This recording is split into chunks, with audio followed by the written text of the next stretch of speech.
Hello, and welcome to Nonprofit Nation. I'm your host, Julia Campbell, and I'm going to sit down with nonprofit industry experts, fundraisers, marketers, and everyone in between to get real and discuss what it takes to build that movement that you've been dreaming of. I created the Nonprofit Nation podcast to share practical wisdom and strategies to help you confidently find your voice, definitively grow your audience, and effectively build your movement. If you're a nonprofit newbie or an experienced professional who's looking to get more visibility, reach more people, and create even more impact, then you're in the right place. Let's get started.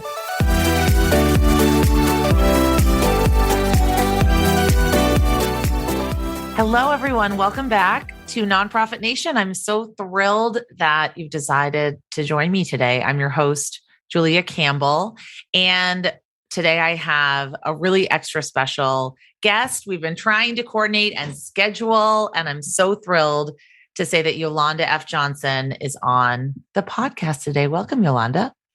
Thank you so much. It's wonderful to be here.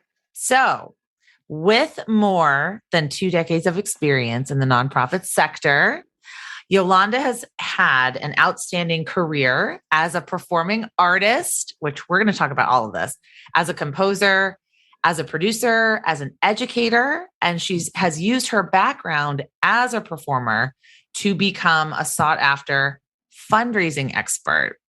In addition to leading YFJ Consulting LLC, Yolanda is the president of Women in Development, WID New York, the New York City area's premier professional organization for women in fundraising and philanthropy. She also has an outstanding career as a performing artist and has used her background in all of these areas to create 2 membership communities for nonprofit professionals, women of color in fundraising and philanthropy, also known as WOC, WOC, and Allies in Action Membership Network. In your spare time, Yolanda, you also launched Philanthro-Tees, a t-shirt and home goods brand dedicated to building the philanthropic lifestyle, with a portion of the proceeds going toward nonprofit organizations. How do you manage all of this? And how did you get started in all of this work? Well, I do sleep, I promise. Yes, sleep is so important. People ask me how I sleep, and I say, sleep is like my number one. Yeah, you can't get all the work done, right? And I would be remiss if I did not thank my team. I have an incredible team that if you surround yourself with talented, lovely people, like-minded people, then True. You may have the absolute fortune and gift of seeing your dreams come through to fruition. So I'm really grateful for that. Wonderful. How did you get started? Gosh, truly, I got started many years ago as a college senior at the University of Tulsa, where I was a music major, vocal performance. I have a bachelor's degree in performance, and then I went to get my master's degree in arts administration with a focus on development and fundraising. So there were a bunch of orchestras closing, and I had a professor who said, when an orchestra closes, it started to really bring it home. It's the lifeblood of an arts community, of a music community. Yes. Because while, dance you might be able to do to pre-recorded music, but opera, it's just a deal breaker. Like, I'm not going to have a company to sing at.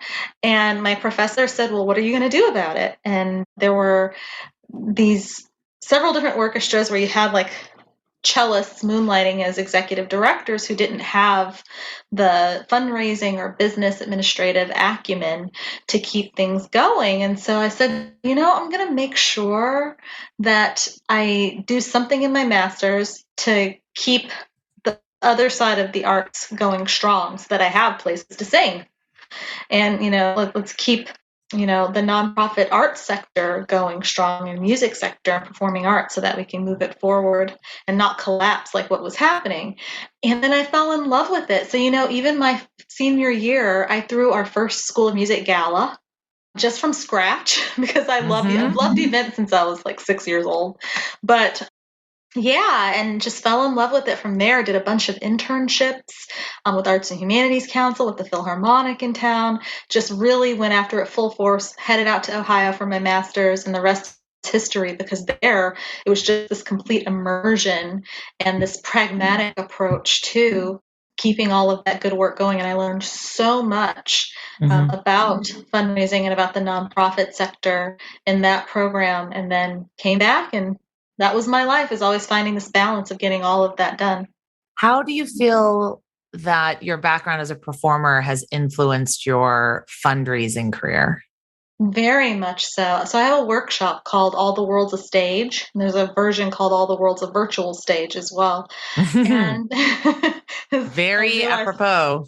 But I realized when I was sitting in a major financial banking institution's private dining room about to make a huge ask, a formidable ask to a donor, that I was at a distinct advantage because I was getting into character and I actually was enjoying the challenge. And I was like, that was a total performance. That dining room was my stage and I was on it, and I wanted to get that gift, and I sold it and had a great conversation. And because of my performance background, it was fun, actually. It was a good challenge. And I said, there's something to this, to even the inflection of your voice, how you're getting into your authentic best self, your character there. What I call it, your treasure trove of fabulousness. What am I going to pull out of there that I need to be right now as my authentic best self to make sure that I close this gift? And it was a fun challenge. And I was like, yeah, there's something to this. So I've always used that, right down to breathing and everything else, that comes with performance practice. It's definitely been a great skill to have in my back pocket as I've gone through my philanthropic career. Wow. Also, the treasure trove of fabulousness. What an amazing term. Yeah. So do you teach people how to find their own treasure trove of fabulousness? I do. Actually, that's so funny that you asked me that. I recently did that for WID, for Women in Development. We did a program called Delve into Your Treasure Trove of Fabulousness. I was going to steal it. No, I'm just kidding. So good. That's very cool. I try to help people, delve into their treasure troves as often as they possibly can. I absolutely love that. I think there is so much about fundraising and development that is not performance in a way that people are going to think, oh, it's not authentic, it's not real, it's acting, but in a way that you have to prepare. You can't just go in blind. You probably have some kind of a script, but you can't sound like you're reading from a script. And you just have to do your homework, and you have to know your stage and know who you're talking to. So I think that's all incredibly relevant for a lot of fundraising professionals. So today, what I want to focus on, because you've done this so successfully, and I know that so many people, whether they be consultants or nonprofits or membership organizations, you founded these two membership communities. So WOC, which is the Women of Color in Fundraising and Philanthropy, and Allies in Action membership network. So I want to, first of all, offer congratulations on at this time of, when we're going to publish this, the almost 2-year anniversary of both of your communities. That's a huge, huge accomplishment. And I want to ask you, what inspired you to create both of these groups? Well, thank you so much for that. It's been a really exciting time. It all started with the fact that I happen to be the first Black president of WID in its more than 40-year history, which was really a head scratcher for a lot of people for a New York City premier fundraising organization, but wasn't, because we know that we need a more diverse leadership pipeline and pipeline in general in the sector. So that was a big diversity milestone. At that same time, I launched a diversity and inclusion task force. That was a 2-year endeavor, and it happened to culminate right around the time of George Floyd.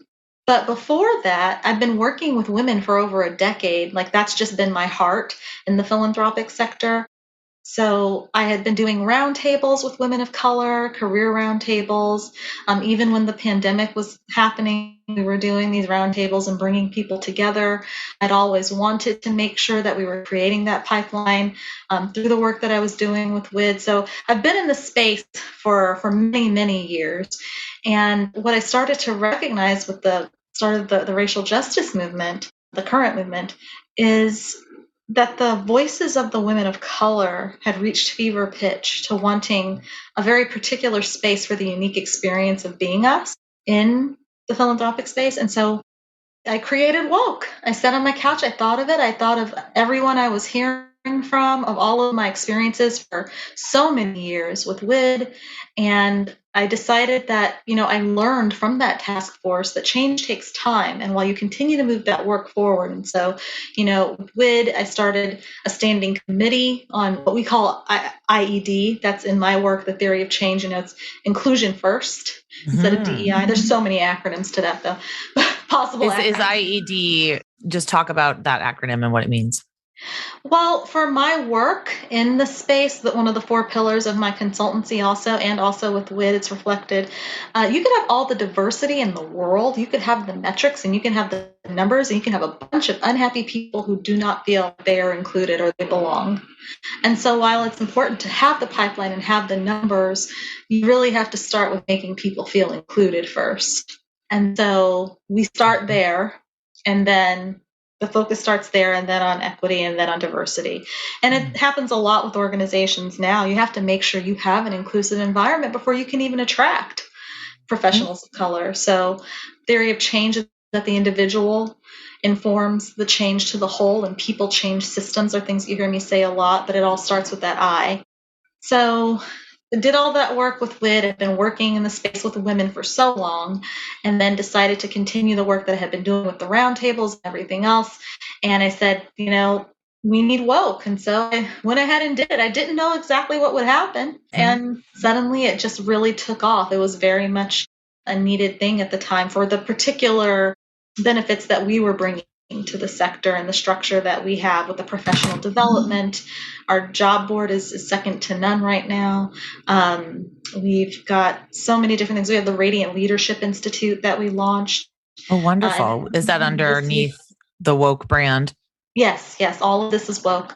The seed was planted because of my role and my work with, but then WOC became its own entirely separate thing that I did through my own consultancy. So yeah, Radiant is through WOC, and we're culminating at the Bush School down in DC this year, and really excited about that. We had an amazing inaugural cohort, and with Radiant, we always say, don't fit in, stand out and shine. And so we're doing this beautiful disruption of the space. And one of the coolest things about Radiant is that we know about the just abhorrent inequity with nonprofit board leadership. And so what we do is literally place each of the cohort members into a leadership position in a board fellowship or another leadership position for a 1-year fellowship to learn the ropes and hopefully be invited onto those boards. So we're literally diversifying boards through Radiant. So really That's amazing. I was going to ask you about your events and your activities. Is that sort of one of your signature activities? Radiant, yeah, we have a mentor program, mentor match. We have an executive accountability program called Check-in Chicas. There's something called WOC's the Word, which is an Ask the Expert sort of format. We have lots of other different programming that happens throughout the year. Our connections weeks where we bring people together. Yeah, it's wow, an exciting space to be in, and a lot of wonderful work being done. So what advice would you give to other people that are trying to build and grow their own membership communities? I would say that you have to know that unique value proposition. Like, what is the need? You have to think a bit, like an entrepreneur, in the sense of an entrepreneur with heart, understanding what need there is and why you're the person to bring it to the fore and what you can provide to people to really help them. It has to honestly be about helping people. And my heart, like I said, in this space has always been for equity for women and to move women forward. From all the people who helped me, I wanted to pay that forward. And that came from my heart. And so I had a certain amount of enthusiasm and momentum to be able to do that. And also I would be remiss, not to acknowledge the fact of the wonderful network that I had been able to build in my career up to that point. And it's those people that I called upon and said, hey, some of them that were sponsors, I call them now. I said, do you remember when I was sitting on my couch, like telling you I had this wild idea to create this thing called a WOC? And they got behind it, and, the rest is history right now. And with Allies in Action, that happened organically because with the work I was doing with WOC and with WID, I started hearing from all these white allies who were literally asking me, Yolanda, what do I do? And I couldn't create individual plans for everyone. And so I got together with a friend of mine who's part of the Obama administration. She's a racial sensitivity expert now. And we threw around some ideas. came up with the 4 pillars of education, legislation, inclusion, and action.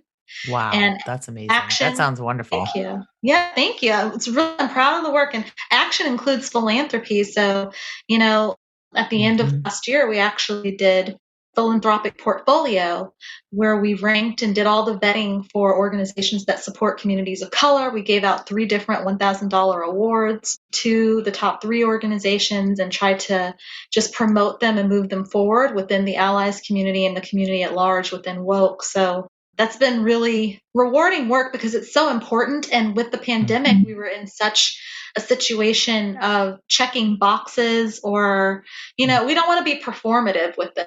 We wanted to create a space where it's real lifestyle change. And so that's what we're doing with both WOC and Allies. And now a word from our sponsor. I'm here to tell you that this podcast episode is sponsored by my newest free training, Social Media in 20 Minutes Per Day. This is where I give you my exact framework and process to schedule and organize your time so that social media does not take over your entire day and to-do list. Watch the replay for free at socialmediain20, that's 20, the number's 20.com. And be sure to tag me on social to let me know what you think. That's socialmediain20.com. Thanks for listening and enjoy.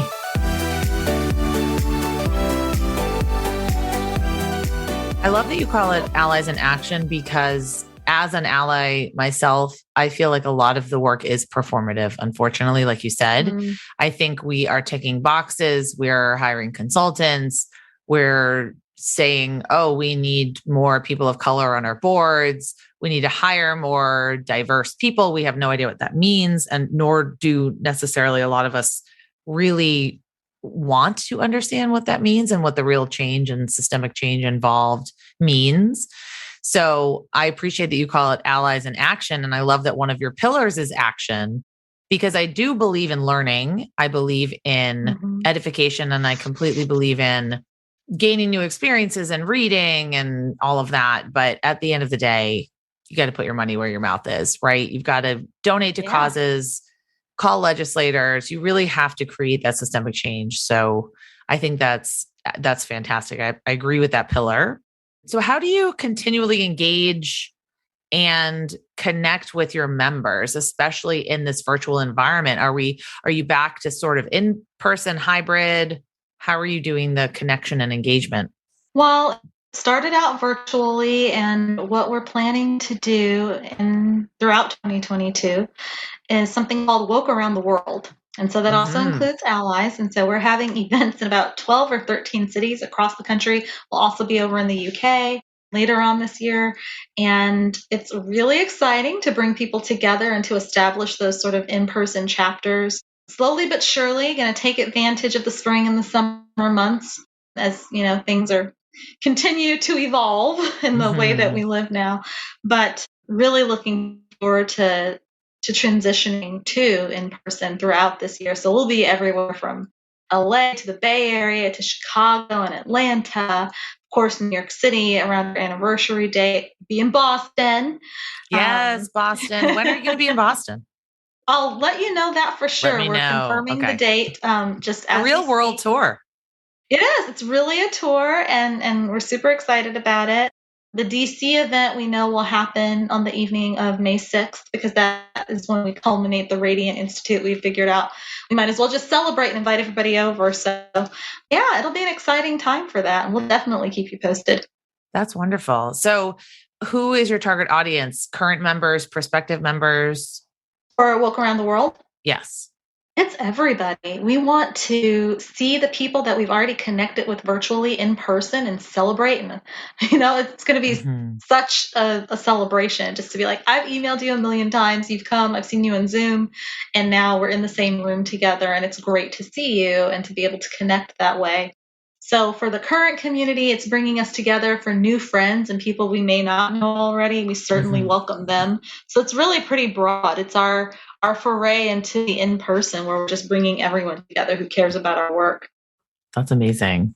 So on the WOC website, It says that women of color in fundraising and philanthropy strives to dismantle the typical archetype of a philanthropist, which I love. Mhm. We want to redefine philanthropy to truly mean generosity and people being generous to other people. So tell me more about what you call the philanthropic lifestyle. The philanthropic lifestyle is a lifestyle brand that I've created around all of this work. And it's thinking really intentionally about the way that we live and how can we give back in ways that you may not have thought of before. So it's living philanthropically. From a pair of earrings, a beautiful pair of earrings that I got from the Starfish Project, Mhm. that goes to stopping and supporting women who have been victims of human trafficking and stopping human trafficking and supporting those women. And so I was like, if I can buy a pair of earrings and be really intentional about that, I'm going to do that. And then when I'm spending my money, I'm going to, not let that imposter syndrome come over me, especially as a woman of color. I'm going to remember that I stand on the shoulders of giants who have come before me, and that philanthropy may look different in different ways if you pay your tithes to church, any other way that you're giving back, right down to, I think I saw some potato chips the other Mhm. day that give back to charity. So, when you can take the time to give back to local businesses and to women of color owned business, people of color owned businesses, women owned businesses, and just try to get the good work done through the way that you live your life. I have a big tea party, a Christmas tea party every year, Mm. and digging deeper as far as that's concerned, and how can we give back when we all come together to celebrate, because it just feels better. So, just thinking very intentionally about living philanthropically and being generous in ways that that may not immediately come to mind, but you have to sit down and think about it. Exactly. I think that too. And I know that, as fundraising leaders, people often come to us and say, oh, does my donation make a difference? Does $5 make a difference? Doesn't it all just go to overhead? Whatever the misconceptions and myths that people have heard. So, any way that I can encourage giving into everyday life and normalize giving and democratize giving and make it accessible and available to everyone, no matter how much they have, or what you say here, redefine philanthropy to truly mean generosity. I think that Mm-hmm. spirit needs to be taken further. So I appreciate that. So while I have you here, just because you are an expert in what you call IED, I would love for you to give everyone listening, some steps or some tips that nonprofits can actually take to expand opportunities for women of color in fundraising. Well, I think that the first would be to do an organizational assessment and meet yourself where you are. Over Mhm. the past year or so, everybody came out with a statement, Oh, right. and Yep. in the thick of things. And then after the statements came the establishment of many internal entities and public promises that were made. So we're still in this period of not shaming people, but just of good old accountability. What's actually being done? Because I can guarantee you that your donors of color care about that and will be asking about that. But, are you fostering an inclusive environment? I actually recently, well, not so recently, but a few months ago, wrote an article for Salesforce.com about DEI Hmm. and fundraising, and I give 5 top tips there. And so, you want to make sure you're creating an inclusive environment, that you have plans in place to steward your donors of color, that you're starting at the very top with board leadership and executive leadership, and making sure that people see people that look like them and that it becomes the norm, that you're not always the exception as a woman of color. Just that supportive environment. So start at the top. Who's on the board? Does the board reflect the constituency? Does the senior staff reflect it? And then how are you bringing people together to make sure those perspectives and voices are heard? And that's what a lot of the internal entities and mechanisms, were created for. Did you follow up? Did you keep Mhm. it going? Was it performative, or is it something that's really being transformative? And so I think those are some of the top things you can do. Of course, professional development and just providing that support and not ever making assumptions, but creating a space where You really can be an ally to women of color to create that pipeline and to maintain it. So you manage these two communities. I can imagine that sometimes there are very uncomfortable conversations, sometimes heated conversations. People may be skeptical, hesitant, they might even be defensive. So, with such a charged topic, an emotional topic, how do you manage these conversations, and how do you keep the community on track sort of towards the end goal? Well, again, I think creating those brave spaces where you can have the Mm-hmm. dialogue and understanding, again, our theory of change, my theory of change is that the individual informs the whole. You can't hit people on the head with this work. It has to be an individual journey where they're understanding, as they go throughout their daily life, understanding how it fits into that. And so I think just making those spaces, and nobody wants to talk anymore, about a lot of different issues in our country. People scream and shout and they want to be right, and nobody, like, the dialogue's been lost in so many areas. Exactly. They want to just yell and be proven right. And I agree. Now, when it comes to racial and gender equity, I tend, from my own lived experience and what I believe, there is a right, but it's like you have to sometimes just create that space, because then we're going back as far as to unconscious bias and all the different things that inform how people have come to where they are. Now, if you go to the Allies website and homepage rather, you'll see our statement that it is not a Black person's responsibility to teach white people about racism. And we believe that very fervently. But seeing what's at stake in our country, I was game to try to help people and help guide them and plant those seeds to get people where they needed to be, to understand. Because one of the best quotes about this has been really unattributed, but to those accustomed to privilege, equity can seem like oppression.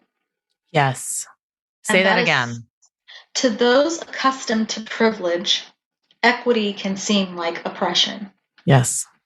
So when you are in the privileged group, when things are starting to be equitable and you have to give up some of that privilege, that can be a hard pill to swallow. It's why we have issues like what I call white fatigue right now. Like, we have issues like white resentment, which is more of an economic sort of issue. But divided we fall. So opening up those spaces for dialogue, but a dialogue that is safe for the people of color, because there's already been enough that's been endured. And we do need to feel safe enough to have conversations and have our voices be heard in an environment where it's receptive and not just holding the dialogue for the sake of saying that the dialogue has been held, but holding the dialogue for the sake of transformational change and really listening to people and finding those entry points. I believe it is a fundamental best practice for everyone in this sector to bring up issues of IED and of equity for women of gender and racial equity. You don't have to be an expert, but wherever you are, everybody has a role to play. Wherever you are, whatever tables at which you have a seat, to bring it up and to spark that dialogue so that we can keep heading in the right direction. Absolutely. It's like people that say, "Oh, I'm not political. I don't talk politics." Okay. Yeah. Brene Brown says, one of my favorite quotes, "To not have the conversation because of discomfort is the definition of privilege."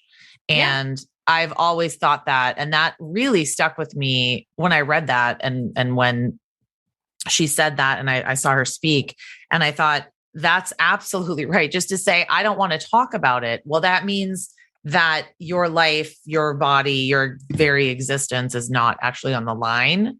So you can afford to put your head in the sand and not talk about it. And it's not going to affect your daily life. So I think that's absolutely right. So oh my gosh, I really appreciate you being here. I was going to ask you to sing, but I'm not going to ask you to sing because we can go find it on YouTube. But what people might not know is that you are an accomplished soprano. You're getting back to the stage. So tell me what you're working on. Yes. COVID was a really tricky time for, live performances and being on stage again. So I'm super excited. to get back, especially here during Black History Month. I did my first last month, bringing to life some African American art in the 20th century and doing some music around there. And now for Black History Month, I'll be presenting my Spirituals Experience. It's a concert lecture, which has a few special things added to this version. Just, thinking about all the hidden meanings behind the spirituals. It's a really wonderful time to come together and dig through and delve through the oral history of African Americans and all of that. And then for Women's History Month next month, have some wonderful things with women composers, and just looking ahead at a year full of performance with music and of a lot of meaningful things in philanthropy as well. Where can people find that performance? On your website? Yes, on YolandaFJohnson.com. Okay, YolandaFJohnson.com. And then how else can people find you and get in touch with you? You can find me on LinkedIn. You can find me on yfj-consulting.com, which has links to get to WOC and to Allies in Action as well, all the different projects. So yeah, and check me out on YFJ Consulting or Yolanda F. Johnson. Great. And I will put all of those links into the show notes. And I really appreciate you being here, especially for Black History Month. And especially, like you said, Women's History Month being next month. And I think there's a lot to celebrate and obviously still a lot to do, a lot of work to do. So I will put all of those links in the show notes, and everyone definitely connect with Yolanda F. Johnson, connect with one of the communities, and continue just changing the world, doing such great work. Thanks, Yolanda. Thank you so much, Julia. Thanks for having me.